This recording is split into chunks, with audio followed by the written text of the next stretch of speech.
Kasi po na hindi na nakakabangon. Kung bagay nagkakasakit sa ano. Sobrang pag marami sir masyado yan. Hindi nahihirapan kayo mag-alaga. Kinukulang. Yan, marami palang bisiro siya dito. Ito sir. Ang ganda oh. Bait naman. Lumalapit ay. Marami pong gusto mag-alaga ng baka ngayon. Gusto nila nalilibag tapos pinagkakakitaan. Ayos naman po ang kita sa baka. Ay ayos man pagkakitaan. Lalo ngayon ay mahal. Ayun. Lalong mahal, lalong maganda ang paghahanap buhay ng baka ngayon at mahal. Mahal ang baka ngayon. Pero hindi po kayo nagsubok ng patining? Hindi. Hindi. Ganito lang po, breeding. Alaga ay aking yung mga baka ko mga ligaw. Ligaw talaga ang gawa niyo. Paano po ang kita dito sa mga gantong bakang ligaw? Yan ang magandang araw mga Talongs TV. Nandito po tayo ngayon sa Ibabang Talim. Dito po sa Reyes Farm. Si Sir pa inimbitahan niya tayo dito upang mapasyalan yung kanyang farm dito. Meron po sila dito private pool resort at meron din sila mga alagang maraming mga baka dito, mga breeding. Kaya tayo nagtanong ng ilang impormasyon lalong sa pag-aalaga ng mga baka. Kaya samahan niyo ako sa ating video dito sa ating cattle farm visit dito sa Ibabang Talim, Lucena City. Tayo po ay may pupuntahang isang farm ng mga baka dito sa Talim, sa Lucena. Diversion route po ito dito sa mga ayaw mo daan ng traffic, ayaw na dumaan sa mga traffican. Yan po, Reyes Farm. Ay, ito na ba yun? Tabi natin. Sige. Yan ang mga Talongs TV. Tayo po ay nandito sa Tayabas po. Dito sa Reyes Farm Private Resort. Yun. Ang lawak pala dito ng alpasan. Ito po yung pinaka-alpasan nyo? Yan po. Ay alpasan. Paligawan. May mga kasya na din siyang tanim. Sir, matanong ko lang kailan kayo nag-umpisa dito? Ay, matagal na po. Matagal na rin. Bale, sapol po si Lolo ay magbabaka kaya naging parang pinakaano niya dito. Libangan. Magbabaka. Bata pa lang ho yan. Tatay pa lang dito magbabaka na matagal na. Anong pangalan tatay? Tay, anong pangalan nyo? Carlito Reyes. Ayun, Carlito Reyes. Puro Reyes nakita ko doon, pati yung bigasan, pati yung restaurant Lakas-lakas ang medyo. Hinapan din yung tatay. Naglilinis na kayo. Opo. Yan ang mga Talongs TV. Ito na po yung pakain nila. Sir, pwede malabad bago mamalpas yung mga baka mo. Anong lahok nito? Yan sir, palyat po. Palyat lang at mga 2 oras kong binabad. Wala na siya mga feeds? Wala po. Palyat lang siya puro? Puro. Kasi ang merienda lang sir nila, gawa ng malawak naman. Hindi kailangan ng palyat kung tutuusin. Gawa ng malago po ang damo. Pwede ba na sumilip mo na ako doon bago malpas? Sir, sige po.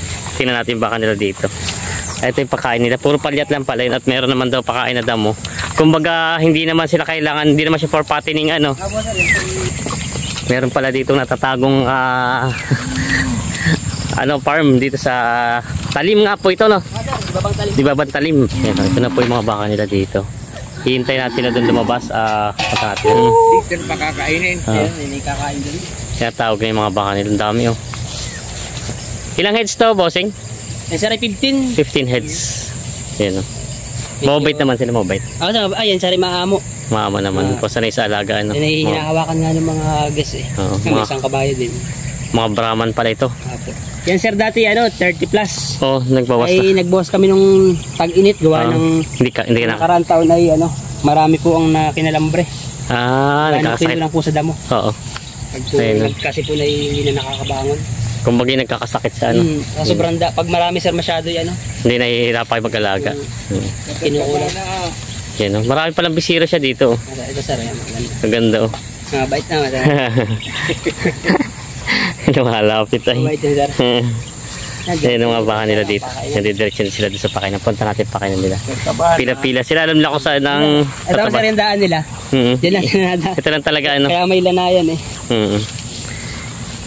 Ito pala yung malawak. Ilang hektarya po itong alpasan niya? Po, mga hindi ko po masabi. Hindi pa sigurado. Mga ilang hektarya daw ito? Dalawang hektarya. Mahigit. Dalawa mahigit Oo. po. Dalawang mahigit. Tingnan natin muna yung pagkain nila Ang dito. ginagawa po namin na yan pag upod dito, nililipat namin sa ibang kulungan. Meron pa rin kayo na alpasano. Kung may alpasan Dito kayo. po sa tabing eco, Yan pala. nililipat po namin. Yan natin sila. Alam nila yung mga tawag niya. Mababait pati sila. Sanay sa alaga. Ayan o. Mangga sir, nakain nila mangga yan. Parang dun nga sa manggahan sila. Yung iba dumiretso sa manggahan. Nakain na Indian Mingo yan. Ayan o. Tingnan natin to. Marami kayong bisiro pala. Ano? Yan sir, pag pwede na, nilalabas na namin. Ganun. Hindi po namin pinapalaki. Binibenta. Nagbibenta na rin kayo. Sir, pwede na pong pambenta. Oo. Nilalabas na po namin. Binibenta na rin pala ito. Pag pwede na po, baitin po yan. Yan. Medyo pag ganito yung naghahanap ng amo din ay ayan o.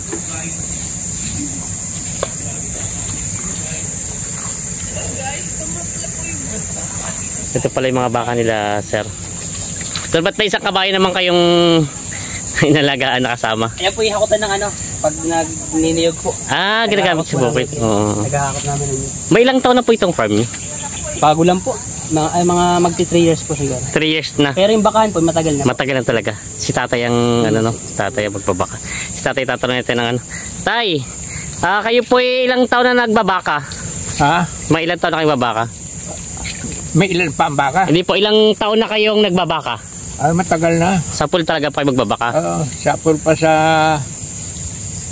pagkabata ako nagbabaka na. Kamusta naman po? Maganda naman ang pag-aalaga ng baka? Ayos naman. Kasi po marami pong gusto mag-alaga ng baka ngayon. Gusto nila nalilibag tapos pinagkakakitaan. Ayos naman po ang kita sa baka? Ayos man pagkakitaan. Lalo ngayon ay mahal. Ayun. Lalong mahal. Lalong maganda ang paghahanap buhay ng baka ngayon at mahal. Mahal ang baka ngayon. Yes, tatay. Si tatay pala isa pala magbabaka. Ilan taon na po kayo ngayon? 86. 86. Ayan, si tatay 86. Kita mga baka tayo kanila, tatay. Ayan o. Hanggang ngayon si tatay magbabaka pa din. Ayan. Dati po siyang kapitan. Dating kapitan dito. Si tatay. Kayo po pala dating kapitan ng talim. Oo. Barangay Captain ako ng Ibabang Talim. Ibabang Talim. Yes, tatay pala dating kapitan ng talim. Lucena City. Oo. Hindi ko na ilan na iduan. Meron pa rin hiwalay. Balito lang oo. Tay, kayo po ba nagsubok din ng patabayin, yung patining? Yung patabay mga baka, nagsubok hindi? Hindi ako marunong noon at ako'y dating magbibiyahe ng baka sa Padre Garcia. Biyahero pala sa tatay. Oo. Ako'y dati may truck. Ako nagbibiyahe ng Padre Garcia. Bili ko dito. Biyahe kong Padre Garcia. Pagpayat-payat di alpasan ko. Pero hindi po kayo nagsubok ng patining? Hindi. Hindi. Ganito lang po, breeding. Alaga ay aking yung mga baka ko mga ligaw. Ligaw talaga ang gawa niyo. Paano po ang kita dito sa mga gantong bakang ligaw pag pinapalaki niyo muna? Paano po ang bentahan niya? Yung depende sa laki. Sa laki ng baka. Yung katulad yung ito may mga magaganda. Ito po. Ay magandang presyo. Magandang presyo. Depende sa klase ng baka. Magandang pagkakitaan lalo't mahal ngayon. Hindi pati masasaktin. Yun po pag ganitong alpas. Hindi katulad ng manok, baboy na masasaktin. Ay ito madalang magkasakit. Alpasan ko ang turo. Ay alpas din yung inahin. Inahin. Ay nadami na. Nadami na. Yun pala ang tatay. Kumbaga wala po kayong anong kalimitan po ng sakit na baka na ranasan niyo dito na yung naging sakit niya? Pagka dito halimbawa ayaw kumain ng baka, pupunta ko sa munisipyo at sasabihin ko ayaw kumain yung aking baka. Hindi naman lahat. Hindi lang po. Pa isa-isa. Yun. Ay di tuturo ka. Tinuturo ka na lang po. Ng gamot. Ay pag may ilang araw naman, ayos na. Ayos na. Yun naman pala. Yun lang po ang mga kalimitan na ng tamlay ng baka. Yun lang po ang kalimitan yung pagmatamlay ang baka at sinisipon. Yung sakit po ng baka, kalimitan po ay mga sipon lang. Ay, madalang. Madalang pa rin. Madalang. Ah. Marami.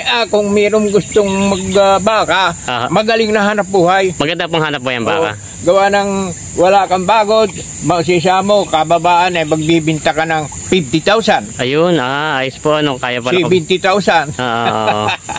Ayun pala. Yun ang mapapain tatay. Talaga maganda rin pagkakita ng ganito pagbabaka. Katulad yan, no?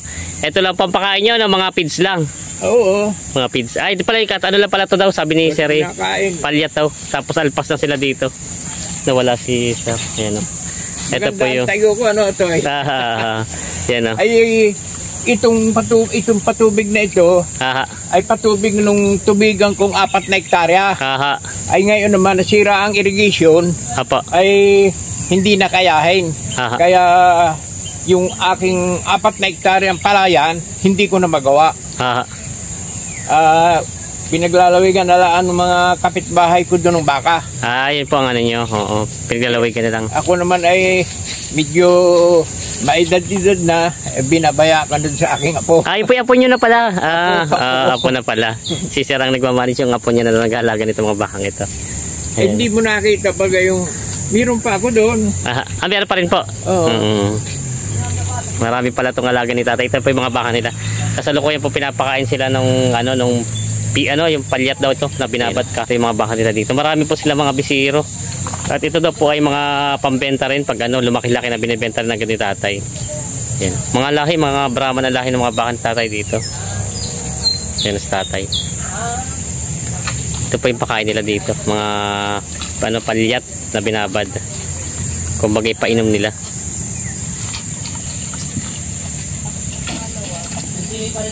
Ayun. Bait niya kabayan. Matura na nga lang ho. Oo. Nag-anak. Kaya lang naman nagagamit niya naman sa bukid dito eh. Ay anong galing ng niyang mga arga. Galing mga arga yan. May sari-sari store.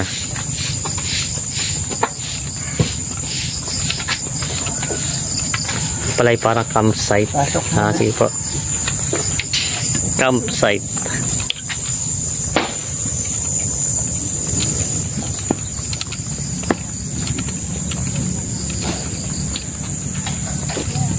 Ayan po. Ganda nung kanilang lugar. May mga mga camp Ito po. Yun. Reyes Farm. Ang ganda. Meron silang maliit na kubo-kubo dito. Tapos merong pool. Ayan. Private pool. Ayan. Running water siya. Ayan. Ganda. Ito yung kanilang farm. Tapos punta natin yung kanilang mga baka naman.